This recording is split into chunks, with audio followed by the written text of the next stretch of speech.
I would describe Joe as a little bit of me. You start a company with high hopes, you have a dream, you have this vision in your mind of what it's going to turn into, what it's going to be like, and as you get further along, especially once you start hiring and growing, you find out what's really involved in running a business, and you feel very alone at times, you feel very desolate, and you feel very stuck, honestly, at times, not knowing what to do first, what to do next, and it's just this vicious cycle. There was a time where I was, in order to pay the bills, I was still working a part-time job and landscaping and coaching and trying to survive, and it was nonstop. I mean, you'd go from sun up till sundown, and there's just never enough hours in the day to get it all done and love your family and do the things that you'd like to do with life.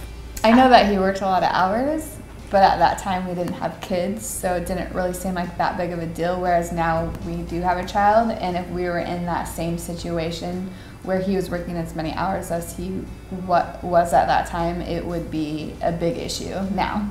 I would say our biggest Joe moment was when we took a vacation to the Oregon coast, where we live in Washington State, so we went to the Oregon coast, and halfway through our vacation, the phone was nonstop. I've got guys in every kind of frantic chaos you can imagine, and everything is falling apart, right? And it's just terrible. And literally being at that moment where you're like, I have to leave. Like, I'm literally going to have to get in my car and go home on my week-long family vacation to just go save the day, And that was really one of those moments where it was like, this has to change. This is not okay.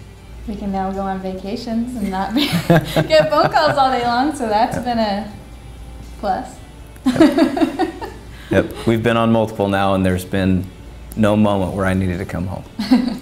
I would tell Joe that you need to ask yourself and figure out, what does your business need? You probably know, and you're probably trying to put it off because it's painful to think about. But ask yourself, Joe, what does your business need to succeed? What does it need in it? What does it need implemented for you to be able to do these things that you started your business to do in the first place? And you need to ask yourself, how much time and effort is that going to take you to do on your own? To develop those things on your own, by yourself, and what's going to work, what isn't going to work. And if you can take something that's already proven to work, learn it, which is still going to be a lot of work, learn it and implement it, how much quicker and how does that speed up the progression of your business, and what can that do for your personal lifestyle and your time and family and everything else that you want?